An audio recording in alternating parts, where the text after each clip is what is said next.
10वी 12वीचे निब्बे निब्बी बोलत असतात की पहिले मुलगा पाहिजे की मुलगी.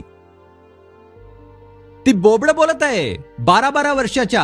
आजकाल हा फॅड आहे. गादी ओली करतात, हे चड्डीत अजूनही लघवी करतात आणि यांना बाप बनायचंय. आता आम्ही जर तरणे ताठे झालो आहोत, मुलं तर जन्माला घालणारच. पुरुष म्हणेल की माझा शुक्राणू तयार होत आहेत, स्त्री म्हणेल की माझे अंडाणू तयार होत आहेत. आता तर मग मुलं होतीलच. कोणती केमिकल रिॲक्शन आहे का? हिम्मत कशी होते मुलं जन्माला घालायची? आपला चेहरा न बघताच तोंड बघा आपलं. तुम्ही स्वतःच अजून लहान आहात.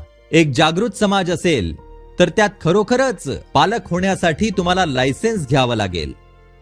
कारण हा विषय फक्त तुम्हा दोघांचाच नाहीये, आई आणि बापाचा. विषय हा त्या मुलाच्या अधिकारांच्या रक्षणाचा आहे. किती असहाय आहे ते मूल, आहे की नाही?